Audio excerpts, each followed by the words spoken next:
Hello and welcome. I'm Karen Cafanteris, Associate State Director for AARP Michigan. And today's presentation is about normal cognitive decline versus dementia, something that many of us worry about when you can't find your keys or you don't know what you did or you can't remember whether you turned off the alarm or the stove or whatever it is. We all have things that make us worry about that. So I'm looking forward to today's presentation. I want to remind everybody that you can ask questions at any time using the comment section there out on Facebook and YouTube. And really put those questions in at any time during the presentation. We will answer them at the end. We have some time at the end to be able to do that. So don't hesitate to ask questions. And if you have any issues, like with your video freezing or with not being able to hear, the easiest thing to do, and usually fixes it, is to click on the refresh button in the upper left-hand corner of your browser. And that looks like a circle with an arrow at the end. The circle's almost closed and has an arrow at the end. So, all right, let me introduce our presenter today. Today we have Evie Lynn Brewer is a licensed clinical social worker, a certified dementia practitioner, a health coach, and a New England Cognitive Center master program trainer. That's a lot of words there. Evie is the Senior Director of Community Outreach and Wellness at Jewish Family Services in Metropolitan Detroit, overseeing several programs, including Mind University, Elder Care Solutions of Michigan, and individual and group health coaching offerings. Lynn also serves as an adjunct faculty at Madonna University School of Social Work and is a member of the board of directors of the Senior and Caregiver Resource Network. Lynn is also a national speaker, offering a variety of presentations in the community, both in person and more recently, as we've all been, on virtual platforms. So I want to welcome Lynn to the screen. Evie. Evie or Evie? Evie. Evie. Okay. Well, welcome. We are excited to have you today. Important information that I think everybody has on their mind when they do things like forget the keys.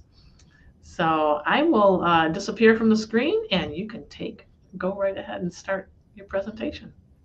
Thank you, Karen. I appreciate that. And yes, we all do have those moments of concern, whether it's about our own cognition or the cognition of someone that we care about. So I'm hoping that the next hour will help shed some light on what we can expect in terms of normal cognitive aging versus something that's a little bit outside the normal realm and something we really should consult a physician about.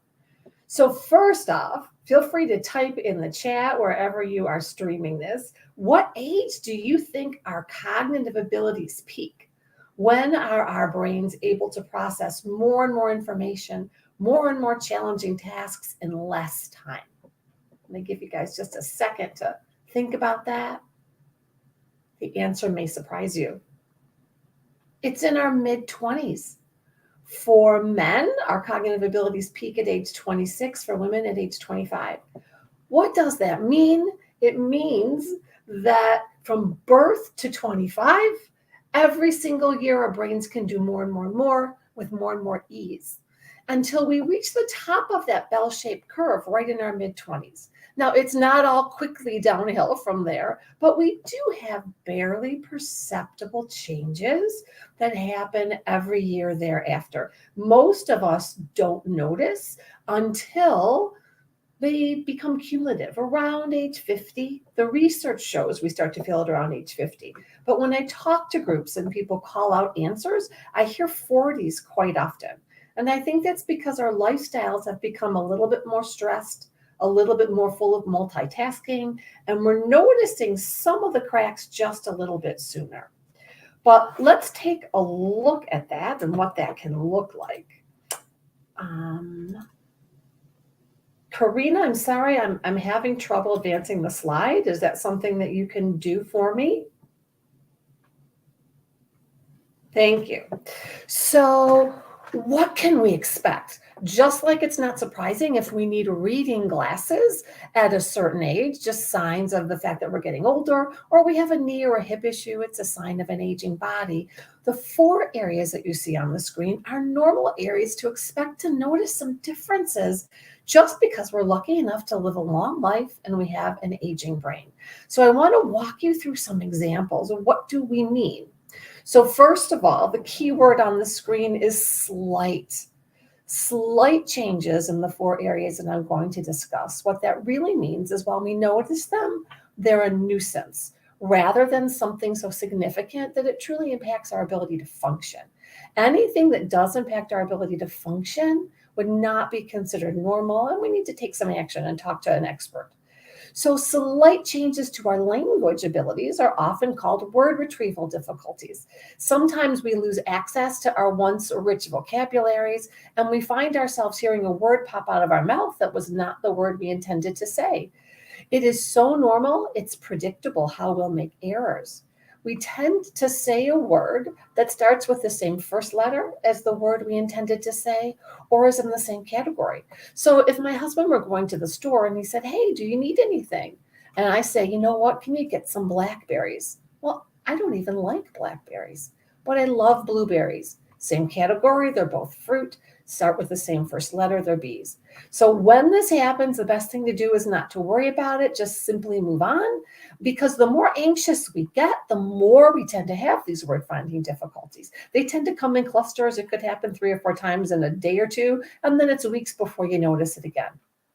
Slower thought processing. I don't know about you, but I don't walk around with a stopwatch timing myself, but I have no doubt my thought processing has changed. It's slowed down. Think about what it meant if you were in conversation with someone. Maybe you're talking to a friend about a movie that they should see, and you can't pull up the name of the movie and you can't pull up the actress's name. It's just on the tip of your tongue. Well, how long did it used to take you when you said, "Give me a second," before you could get it out? I don't know about you, but when I was in my 20s, that's all it took was a second. But when I ask that question to groups, what I hear most often now is anywhere from, 15 to 20 minutes to a few hours to my personal favorite, the middle of the night, right? You roll over and you go, "Barbara Streisand, she was in the remake of A Star is Born." In that example, your brain performed all the correct cognitive functions it needed to do. It went through all the files of language you have, to all the files of names you have, to go right into names of movie titles and names of actresses, pulled out the correct one, got it back to the memory, part of your memory you can reach, and had it come out through your language skills. So your brain functioned fine, just not as quickly as it might have when you were younger. Has anyone noticed it's a little harder to focus our attention than it used to be? Particularly if we're listening to a boring speaker. So I'm going to try really hard not to be that for the next hour. But if you've ever been reading a book and you're really focused at the top of the page, but by the time it's time to turn the page, you go, "I'm really not sure what I just read. I don't think I can turn the page." That's an example of our attention waning as we get older. Oftentimes, people will call us concerned that their memory is failing. And of course, it could be a memory issue, but oftentimes it's not memory, it's our ability to focus our attention and tune out distractions that's declined. And it might be an internal distraction like our own thoughts. "Oh, did I turn the oven off?" Or it could be an external distraction, a noise in the street, perhaps.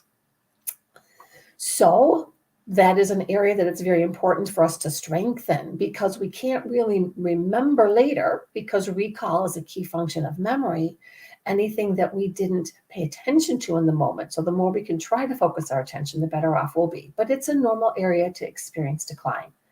And finally, memory. Again, the memory decline are slight. For example, in my 20s, if I were going shopping at the mall, I could spend a lot of time in the mall and without giving it any thought, walk out the same door I came in and make a beeline to the car. Well, what's it like nowadays?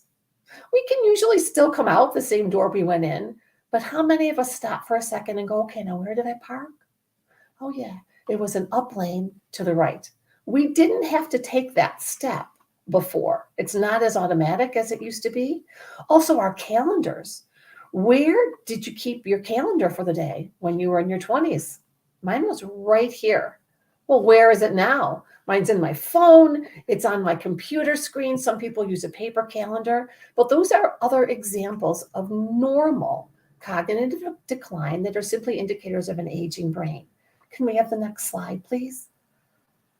So if you are reassured, that's great. We'll touch more on reassurance in a moment. There are some supportive strategies that are helpful.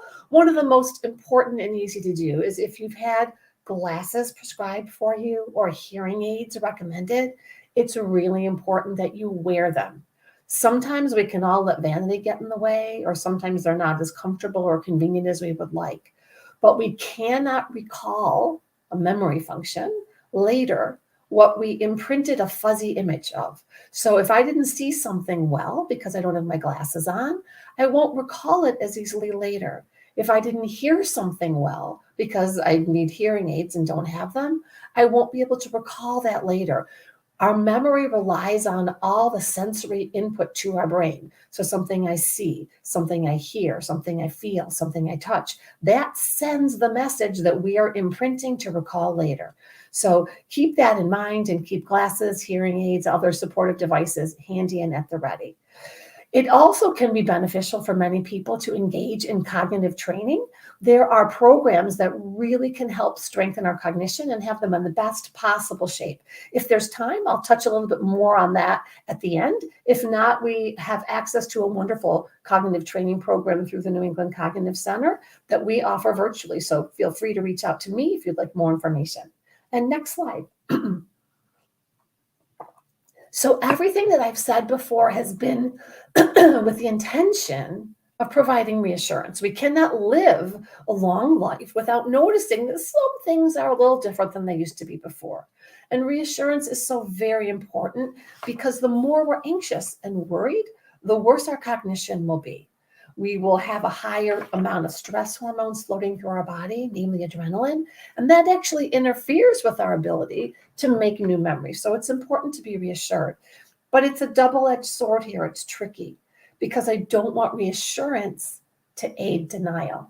If you've had a feeling in your gut that something is not okay, it's important to check it out with a doctor. Remember that key litmus test is, are the changes that anybody's noticing, either noticing about ourselves or about a loved one, significant enough to interfere with their functioning? Functioning at work if someone's still working, functioning socially, functioning in a volunteer capacity. If the answer to those questions are yes, it may not be considered normal age-related decline and time to chat with your physician. Next slide. Sometimes I get asked, what's the difference between Alzheimer's and dementia? So I thought we would start there and just talk about the fact that dementia is an umbrella category. That's why you see that purple umbrella on the slide. It's an umbrella category with lots of types underneath, just like cancer is an umbrella category. And under the umbrella of cancer, we have leukemia, colon cancer, breast cancer, lung cancer, and so on. They're different types. Same is true with dementia. Under the umbrella category of dementia, we have different types. Alzheimer's is the most common type, which is why we hear about it so much. So Alzheimer's can be caused by damage to nerve cells in the brain. We have nerve cells that talk to each other, one cell to the next, all the way through our body. And that's how we do everything that we do all day long. When there's damage, there's a nerve cell that can't meet another one. That connection has been damaged and signals get lost. It's most often characterized early on by forgetfulness, by memory decline that is severe enough to affect both people's work and social life. So the hallmark symptom initially is memory, but as you can see on the slide, it's a progressive condition. So other symptoms include confusion, as people decline, getting lost, even in familiar places. We can all get lost in places that are unfamiliar. Misplacing things, we'll talk more about this later. Difficulty expressing thoughts, not just that occasional word finding issue that we spoke about at the beginning, and even sometimes changes to personality and behavior. So remember, dementia is the category, Alzheimer's is just one type. Next slide. To go a little bit deeper into Alzheimer's disease, forgetting recently learned information and not remembering later. Let's talk about that for a moment. Sorry, I think I've got fall allergies going. Thank you, Karina. That's much better on the slide. So let's imagine that you went to the doctor's office. You were having a busy day. Maybe you made an appointment early in the day and you had a lot to do afterwards, whether it was work or personal errands. And at the end of the appointment, the doctor gives you a prescription to schedule a routine follow-up procedure, whether it's time for a mammogram or time for a colonoscopy. So as you go to check out and pay any copays that you might have, the person checking you out tries to schedule that follow-up procedure for you. But you say, you know what? I can't. I'm really in a rush today, but I will call back tomorrow and schedule that test. So, anybody think there's a chance that we might forget to call and follow up? Absolutely. Is that on the normal side of things? Absolutely. But here's how that would likely play out. If you didn't call to schedule that, you might get a reminder through your electronic health record portal, or the doctor's office might call you in a week to say, hello, Evie, I'm calling again because we're still trying to schedule that mammogram, right? But when you hear that, you would go, oh, that's right. I'm so sorry. I forgot to do it. So the same exact scenario could play out for someone with Alzheimer's disease.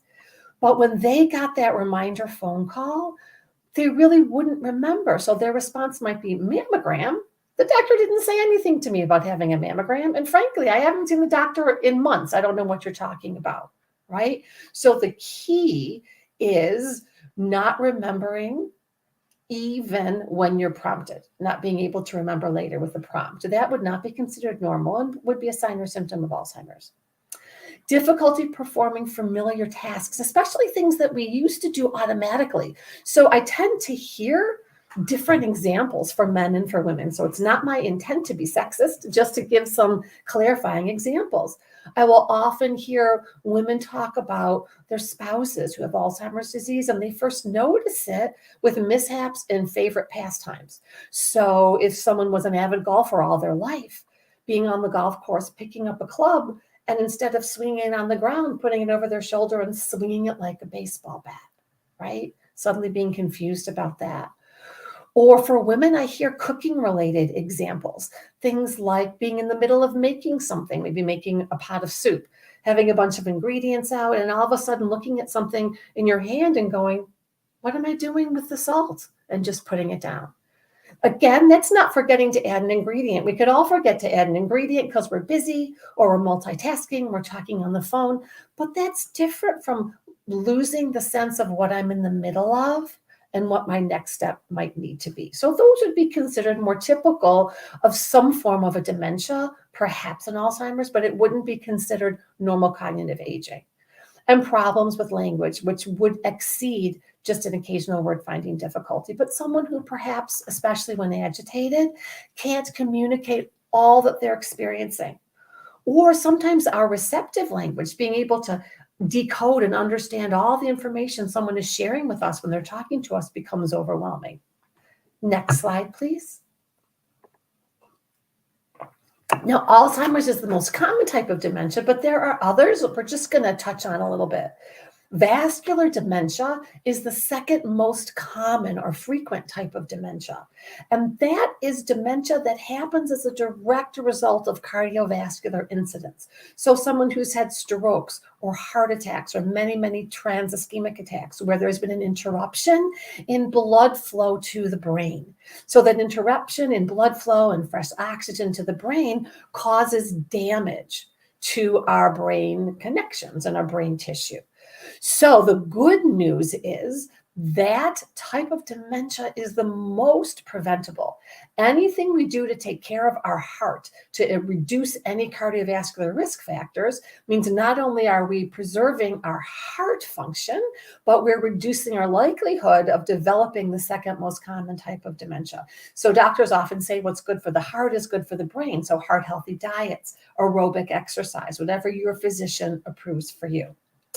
Mild cognitive impairment is not exactly a dementia. Sometimes people are given a diagnosis of mild cognitive impairment when the symptoms they're presenting with are more than you would expect just for normal age-related cognitive decline. but not really as severe as what you would expect for a full-blown dementia. Sometimes, but most of the time, actually, it's uniquely memory that's impacted, and more than one would expect, but not really impairing someone's ability to function. There's two schools of thought. Some people feel that an MCI, mild cognitive impairment diagnosis, people often maintain where they're at much longer rather than beginning a decline, but others feel differently. Lewy body dementia is a disease that is caused by abnormal protein deposits in the brain. It has a slightly different symptoms than a traditional Alzheimer's disease will. Of course, there's hallmark memory impairment, as there is with most cognitive disorders, but symptoms that are likely to accompany that would be hallucinations and paranoia. So it's very important, if people are exhibiting anything significant, to start working with your doctor, perhaps even consider a consult with a neurologist to narrow down the type, because treatment might be a little bit different.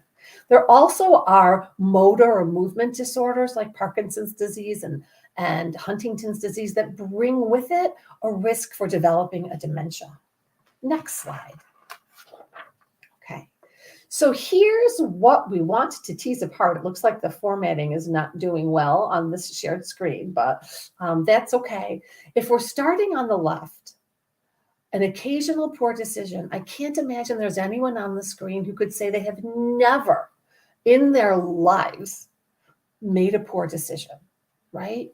Sometimes if you're just driving in a traffic circle and you pull out and you turn and you're fine, but you see that the car behind you is coming up quicker than you anticipated, you could say that's a poor judgment, a poor decision. You should have waited to go. So I'm trying to show you how simple it is to have an occasional poor decision or error in judgment. But poor judgment and decision-making is what you might see when you're looking at 10 signs of Alzheimer's disease at a source like the Alzheimer's Association. That is referring to something much more global. That's someone whose judgment is often flawed. It's someone whose decision-making process is no longer sound, based on sound reasoning and judgment. So it's much more global. We can all need to forgive ourselves if we have an occasional error in judgment. The same is true with finances. So financial concerns and ability to manage finances might be listed as a sign of Alzheimer's disease. But again, many people, I'm sure on the screen, have once in a while been late making a monthly payment. Maybe you just didn't see a bill. It got lost in a stack of mail on the counter when you were out of town. That's not perfect managing of our finances, but that is very different than someone who no longer understands perhaps why, if you're writing a check, it's important to record it, or why you might need to keep a budget to keep track of expenses, or if given a budget, might not understand anymore how to fill that out, or sometimes even how to write out a check. So it's much more global. While the normal examples and the Alzheimer's examples can seem similar, isolated incidents are normal and a part of being alive and getting older, but a global issue is more concerning. Same thing with language. So we have sometimes forgetting a word, which we talked about, occasional word finding, versus really having difficulty carrying out a conversation, whether that's on the receptive language side or the expressive language side. So very different. Losing things from time to time. Oh my gosh, I can't tell you the number of times we probably all said, "Where's my phone?" or "Where are my keys?" or even "Where are my glasses?" Of course, we misplace things from time to time, but the key is on the Alzheimer's side. It says misplacing things and unable to retrace our steps. The first thing we do if we can't find our keys is we think, where did I have them last?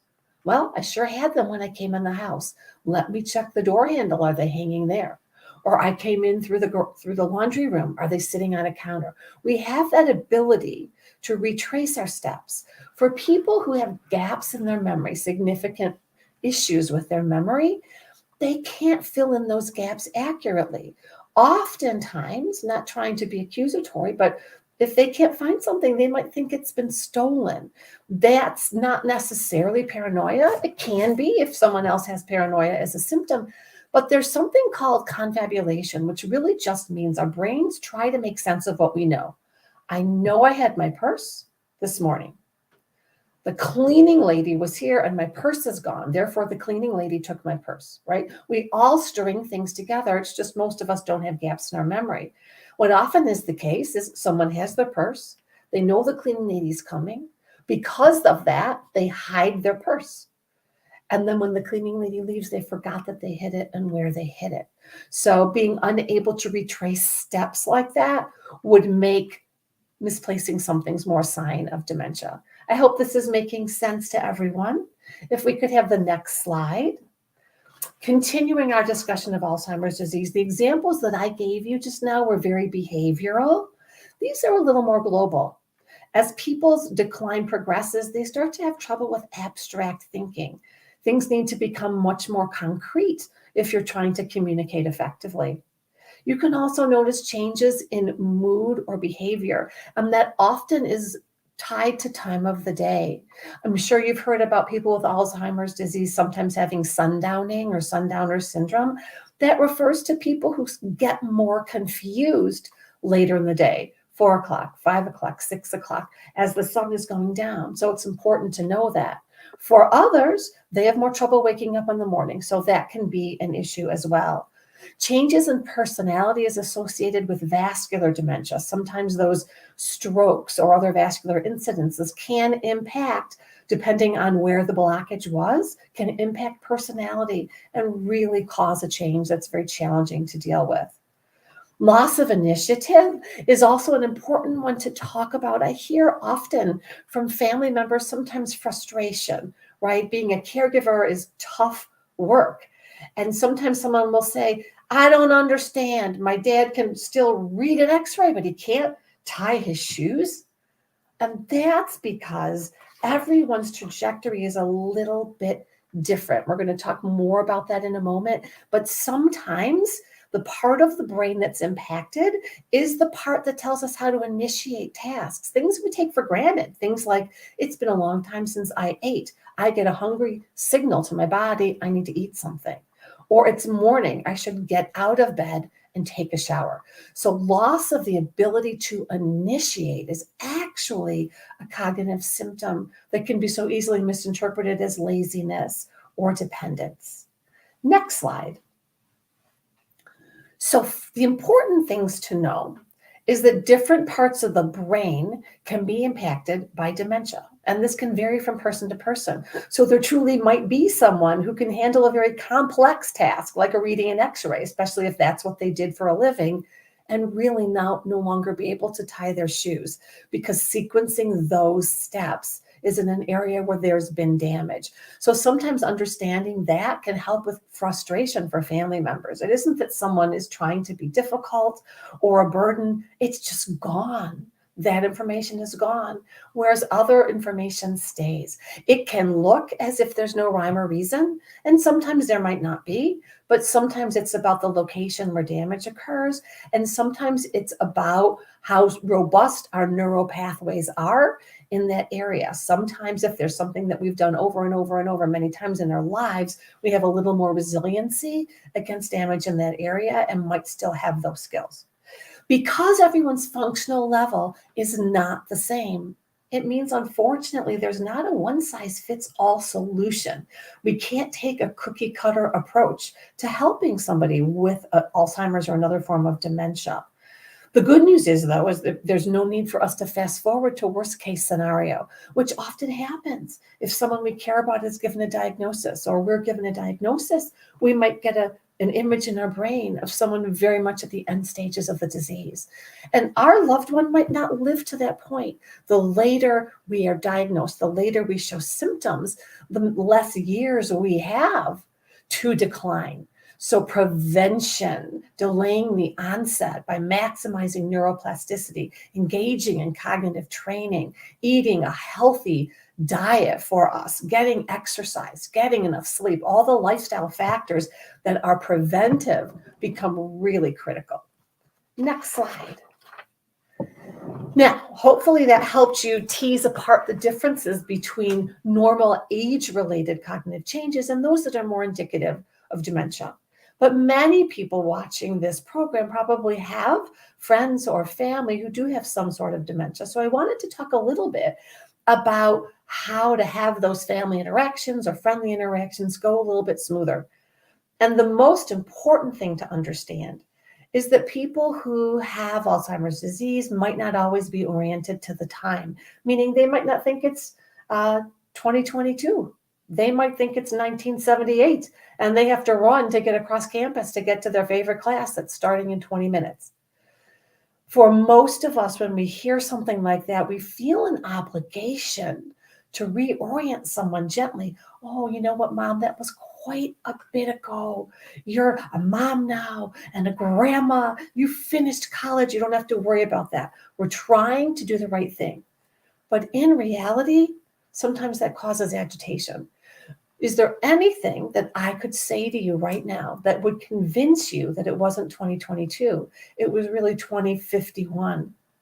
I don't think so. And if I'm insistent on it, you're going to get a little bit agitated, right? And a little bit nervous and anxious. And that's when we start to see sometimes some behavioral responses from people. So it's okay to join their reality. What's happening, it's called a delusion.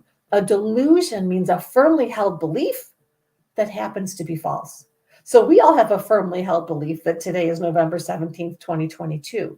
Someone who's disoriented to time would have a delusion that it's a different day and a different time. But they hold on to it just as firmly as we hold on to ours. So instead, just join their reality. In the example I gave, you could say something like, oh, Mom, that's all right. That's fine. We only need a minute. Tell me, what is your favorite class, right? It becomes about the quality of the interaction. Spent arguing with someone getting anxious and nervous, or just spending pleasant time together. And for most of us, it's a peek into our loved ones at a time where we likely didn't even know them. It also will be very reassuring to the older adult or the person with dementia. When you're planning a celebration, we've got Thanksgiving coming up and Christmas and Hanukkah and New Year's, but for any family gathering, it's really important to choose the time of day very carefully. If someone in your family sundowns, then you're not going to do well planning an evening activity. Even an early dinner might be challenging, but brunch would be fantastic. And the opposite for someone who's very slow moving in the morning, then you'd want to plan something mid to late afternoon or early evening. It's really helpful to plan activities that anyone can do that don't rely on memory. So things that are very much in the present moment. So something involving music, something involving an art project, something involving looking at photos or art, because it doesn't rely on memories, and very young and very old can engage in that together. If you're doing anything with decorations, it's important to understand that pastels and beautiful pale colors, muted colors won't be seen. As we begin to lose our visual discrimination abilities, as our visual spatial skills decline, really bright primary colors are our best bet. So if you want to make Mom feel special, primary colors might be best. Same for Dad. It's also important to set aside or identify in your mind a quiet spot. Let's say the house is going to have 15 people in it. Is there a quiet room where you can go and sit with that person who has cognitive issues if it starts to be just a little too much, a little too overwhelming? And to that end, you want to be aware of any subtle changes to mood. Catch it early and give someone some calm downtime so they can enjoy the rest of the activity. Next slide. As people's cognition declines, it does become helpful to use visual clues whenever possible. Unfortunately, people don't come with a sign that says, I no longer understand what you're saying. It's much more observable for us when people's expressive language declines. We can hear that people can't get out a coherent sentence or struggle to find words, but it's harder for us to gauge when they're struggling to understand us. So if we add a visual cue, we're doubling the likelihood that people understand what we're asking. So for example, if I wanted to say, do you want to go outside? I can still say, do you want to go outside? But I might add a gesture, come with me. I might open the door. Do you want to go outside? And point. People can still say no if they don't want to go outside. We're not taking away their choice, but we've given double the chance that they understand what we're asking. Because when people don't understand, what's the default answer going to be? No, right? So that goes a long way towards quality of life. Offering two concrete choices at a certain point works a lot better than yes or no. Because again, if people don't understand, the answer will be no.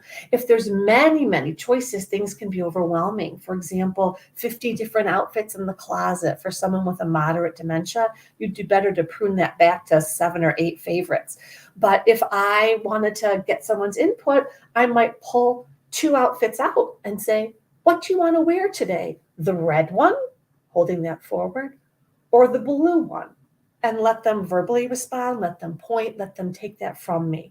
So to really allow people the most autonomy and control over their lives, we can increase their likelihood of understanding us with these simple little modifications. It's also really helpful to look for efforts to boost people's self-esteem. Can we have the next slide? Early on, it's helpful for people to just have a genuine thank you for anything they do to help, because our self-esteem takes a big hit when we're aware of things that are suddenly challenging that we didn't think should be challenging or didn't used to be challenging. Okay, more tips to be together. So as our language skills decline, as memory skills decline, it becomes really helpful to spend time together in front of something visually stimulating. For example, sitting in front of a beautiful painting, or going to the museum on a quiet day to look at beautiful paintings, sitting in front of a bird cage or a big picture window. That doesn't recall memory because there's an experience happening visually in the here and now. And oftentimes, you can just open up with a question. Look at that tree. It's beautiful. A simple statement, and someone will join in. They might join in about the present. Yes, I love that flower. Or they might join in about the past. We had a beautiful magnolia tree when I was growing up. But either way, you're able to engage someone in enjoyable communication. If need be, if nothing is coming, then you might want to become the narrator and just start talking. Look at that tree. It's so beautiful. Oh, I think I see a bird on a branch. Is that a bird? Oh, look, it's flying away, right? Same thing about a picture. Same thing about a painting. So by us becoming the narrator of something that's visual, it doesn't rely on people's memory. So it can be a pleasant way to spend some time. What we really want to avoid, and none of us consciously ever do it, but I think unconsciously it happens a lot, is we don't want to quiz or correct someone with memory issues. If you're thinking, well, I would never do that, I know, I used to think the same thing. But sometimes we do it so unintentionally. For example, someone comes to the door and it's a neighbor. And we open the door and we say, oh, look, Mom, Sue's here. You remember Sue, don't you? Well, she might not remember Sue. So that's what we mean by quizzing. It's so subtle. Or you remember your daughter, Lori, right? Well, she might remember her daughter, Lori, but not as an adult. She might remember her differently. So it's better to really look at our language and think, how can we not be quizzing or correcting? You might make just a simple change as, oh, look, it's Susan, your neighbor, right? It gives the same orienting opportunity without asking a question. Oftentimes, people ask about how can we help someone who seems stuck. There are sometimes repetitive questions. I have a couple examples on the screen. Where's my car? Where's my car? And so the important thing to do is to think of yourself as becoming a little bit of a detective. Okay, someone's verbal skills are declining. They can't simply tell me directly what they need or what's on their mind. They're doing the best they can. So I need to figure it out. Why is she saying, where's my car? Where's my car?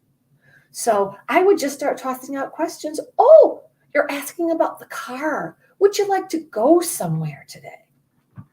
Right? And then you can begin the conversation about where they might like to go. I have another example. Sometimes if simply being a detective like that is not relieving the repetition, sometimes there's a strong emotion behind it that needs to be labeled.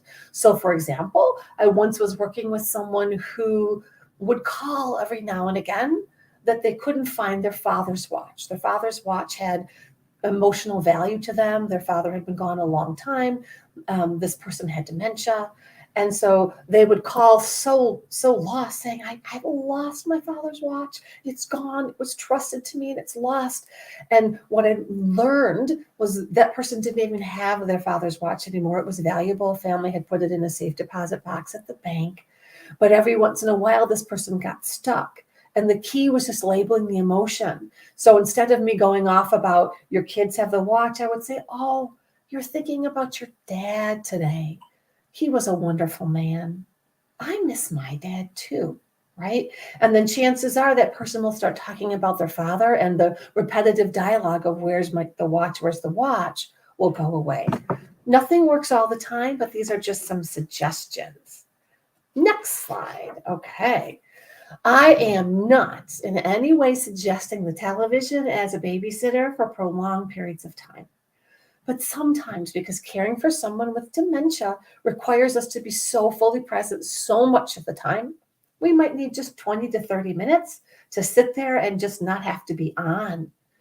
So one thing to understand is that television, 98% of television today is episodic, which means it relies on memory.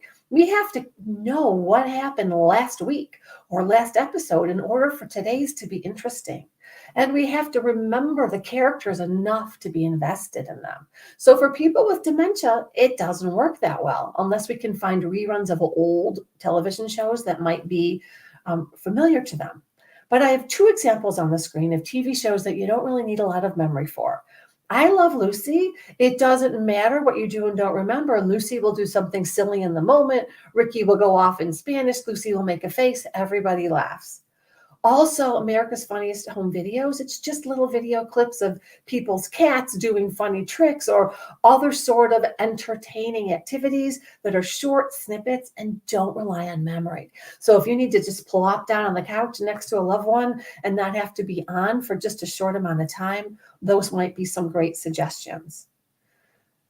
If people continue to decline, because Alzheimer's disease can be a declining condition, at some point, there are different safety concerns. Our awareness of ourself in space can deteriorate, which means things like a rocking chair or a swivel chair that I'm on casters can pose a safety hazard. So there will come a time to move those away, to be sure that there aren't trip and fall. Things like cords in the middle of the road, in the middle of the floor, need to get those moved back out of the way and take down. Remove throw rugs that can provide slip and fall hazards as well.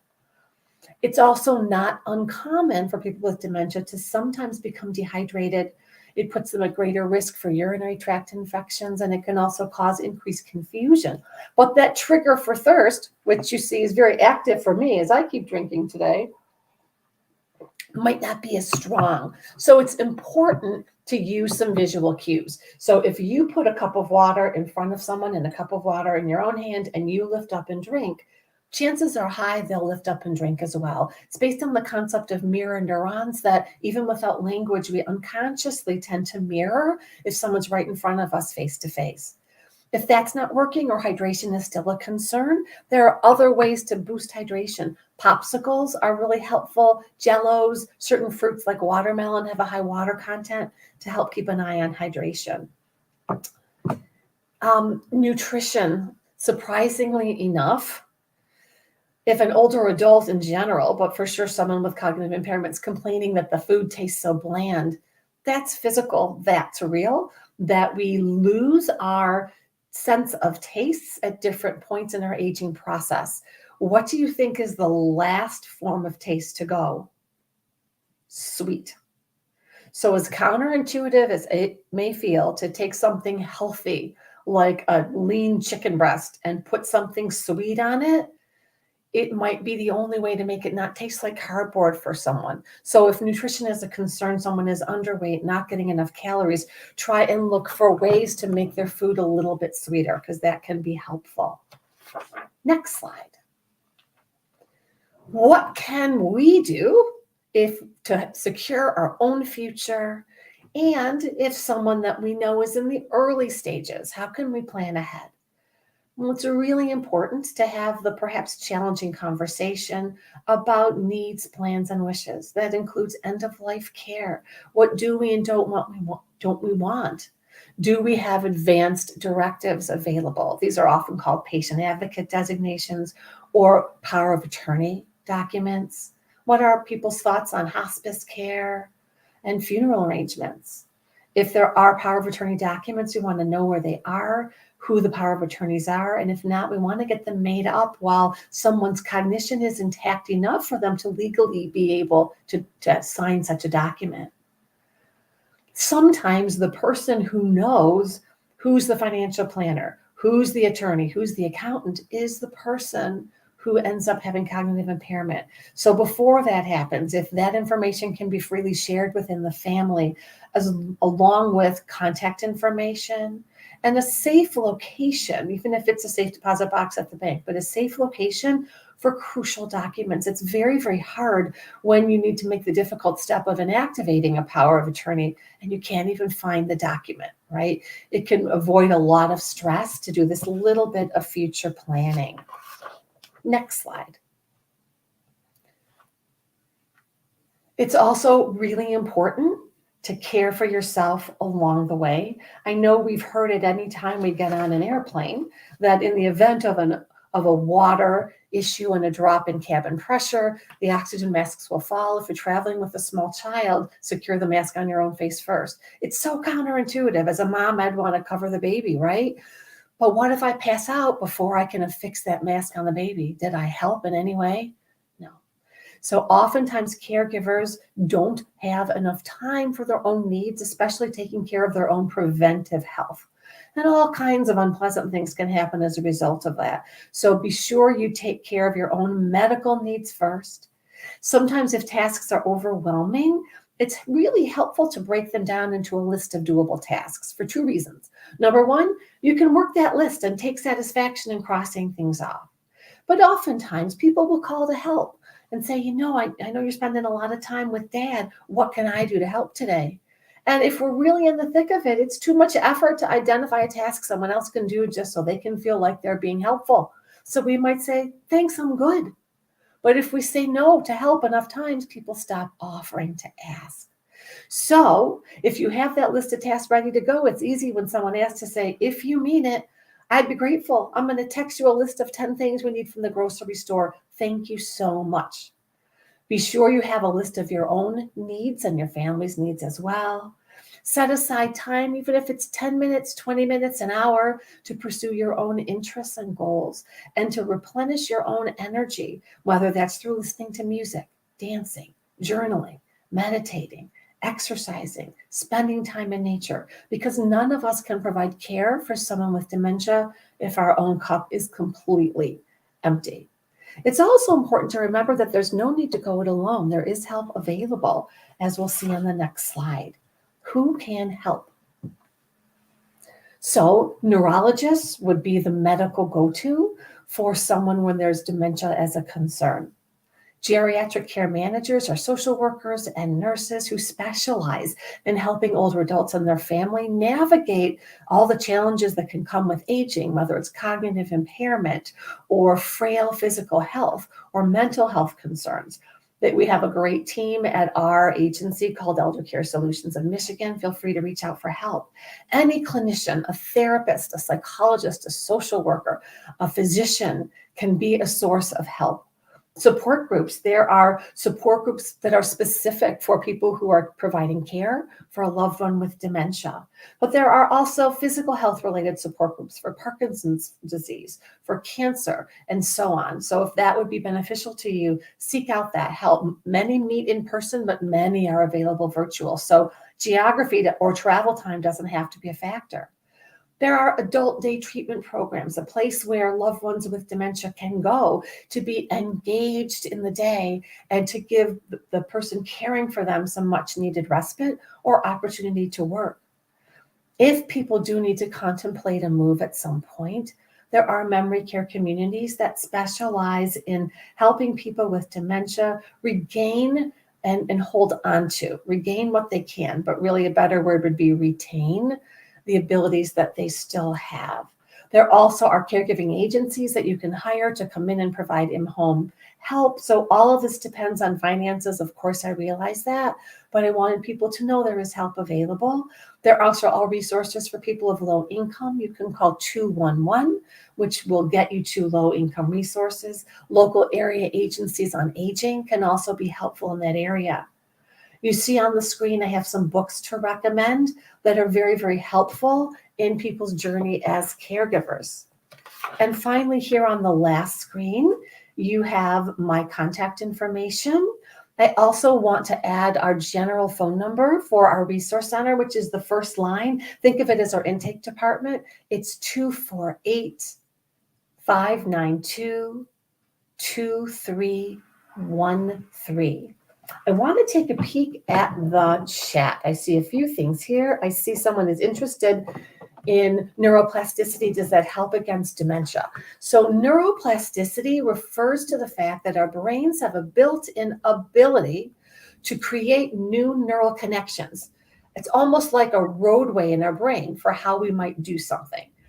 And neuroplasticity is very protective. It is a protective function against a decline. It's what cognitive training is based on. But in order to maximize our capacity for neuroplasticity, we have to challenge our brains in very unique ways and challenge different tasks, different cognitive domains in a certain order at a specific rate of difficulty and speed in order to have neuroplasticity happen. For example, lots of people do crossword puzzles. If you love crossword puzzles and you're good at it, you already have a robust neural pathway for doing crossword puzzles. So time spent doing that does not build your neuroplasticity. It doesn't build new connections. Better to do a sort of puzzle that's very difficult for you. We tend to like the things we're good at, so that might not be appealing. But learning a new foreign language, even if it's as much as one new word a day, or picking up a musical instrument you haven't played in years, are things that can help. I see someone saying I'm interested in cognitive training. So yes. Thank you so much. Great presentation. We do have, as you see, a couple questions. I do want you to repeat that phone number, though. That is something. That's fine. I want to get to the cognitive training question, but let me repeat that phone number. If I put it in the chat, might you be able to scroll it on the screen? Let me do that. So it's 248-592-2313. There you have it. All right. So Rena can then put that on there. So go ahead and answer the other question, then I'll handle the other questions for asking you to. Perfect. So cognitive training, there has been a lot of research in the last decade to say, does this work or does it not work? And there are studies put out by creators of cognitive training programs, and there are studies that are done by more unattached third party. The largest cognitive training study was done by the National Institute of Health, and it had almost 3,000 participants at 6 different sites across the country. So it's considered a landmark study. And their conclusion was that cognitive training, as long as you follow best practices, which are a couple of times a week, an hour at a time, for a few months, usually 12 weeks is what's recommended, that cognitive training can delay the onset of dementia. So if I get dementia at 88 versus 78, that's a lot of years of good quality of life. Also, people sometimes might wonder, well, why twice a week for an hour for 12 weeks? That sounds like a long time. But it's very analogous to if anyone's ever had physical therapy. If anyone's had a back issue or a knee issue or a hip issue, we might go once to see a physical therapist and I might leave feeling better because they did some manipulation and they put some heat on my back, but I'm going to wake up with my same problem. In order for me to get improvement that will last, it takes me going a few times a week for a few months in order to get improvement that lasts. The same is true with cognitive training. For us to create those neural pathways, new neural pathways like roadmaps and roadways in our brain, it takes that time. So cognitive training, if it's done right, will target different areas of the brain. Our reaction time, meaning how quickly can we respond to changes in the world around us, so important to continue driving. Our visual spatial skills, our depth perception changes and our peripheral vision shrinks. We need to target that in training. Also, our ability to focus our attention, as we talked about, so critical to memory. So that needs to be targeted in isolation to be strengthened. Memory needs to be targeted, language and problem solving. So that's a little bit about cognitive training. Because there are other questions in the chat, I wanted to stop right there, but we do have a Mind University program. If anyone calls us at either number, we can help you with that. There is some confusion about the phone number. What was in the presentation is my direct dial line, which you're welcome to use, but I'm not always in the office. The 2313 number that I provided, there's a team of people who can answer those calls. Okay, Karen, what else is there? Well, I wanted to ask, some folks wanted to know where they could get cognitive training, and I wanted to add to that and say, is it at all available online? Yes. So we happen to use the program created by the New England Cognitive Center because it follows all of those research-based, evidence-informed procedures. And we are one of, I think, 5 states in the nation that has access to their curriculum. It's wonderful. They have 5 different levels of training. So regardless of someone's cognitive status, purely proactive, I took that class just like I would go to the gym to keep my memory, my body strong. I want my cognition as strong as possible. So proactive classes all the way through to the most advanced dementia. So they can all be done in person, the top 2 levels. So that proactive class. And that doesn't mean our cognition's perfect. Normal cognition is a 15-point range, right? We all are going to not be perfect. But that class is available online virtually. Just as long as you can do Zoom, you can take the class. And one level down, the class for people with mild cognitive impairment, where we know things aren't quite just normal aging, that's also available online. As people's cognition declines from that point, computer skills, it's just too challenging, and we need to do that in person.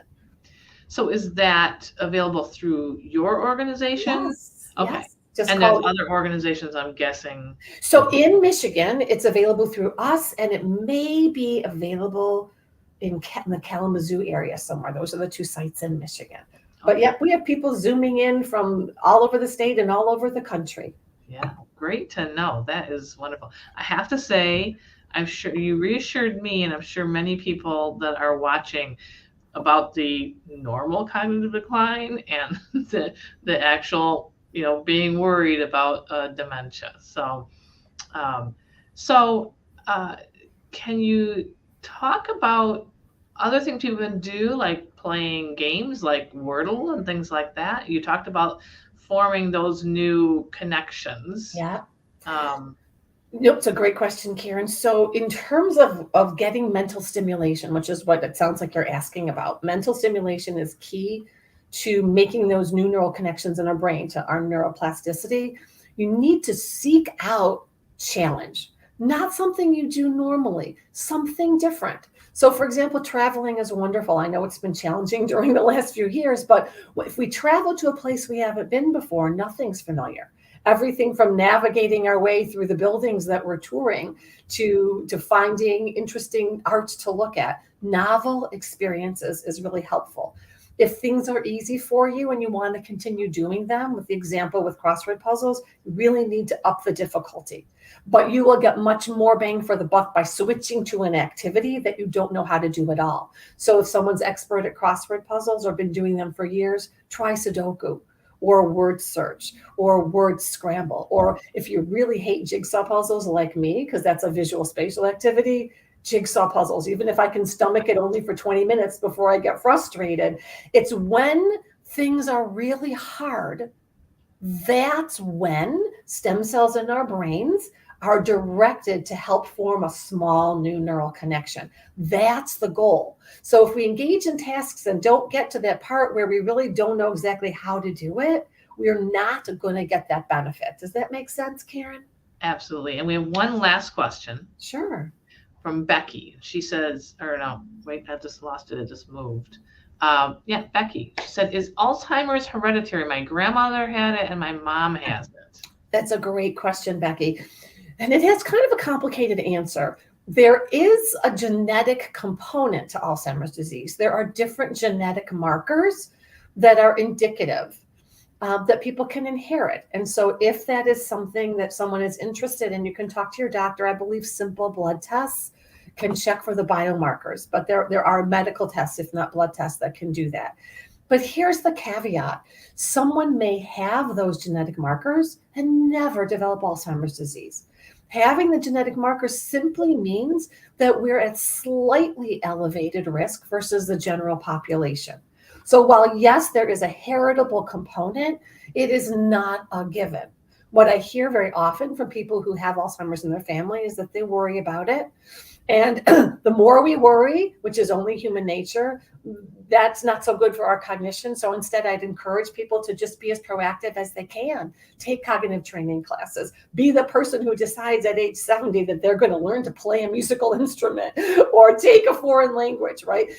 Really engage in a brain healthy lifestyle with diet, with exercise, all of those factors. Excellent. All right, we are at time, so I want to say thank you so much. I do want to remind people that they can watch this again on Facebook and YouTube because you gave us a lot of really great information. I cannot thank you enough for your wonderful presentation. And if people like this presentation, you want to see other presentations that AARP does, you can find us go to our website, aarp.org/mi for Michigan, and click on our events listing. So you have virtual and in-person events and find out what's happening or what has happened recently. Thanks again, Lynn, or Abby, sorry. Okay. Have My a great pleasure. day, everybody. Have a good day, everyone.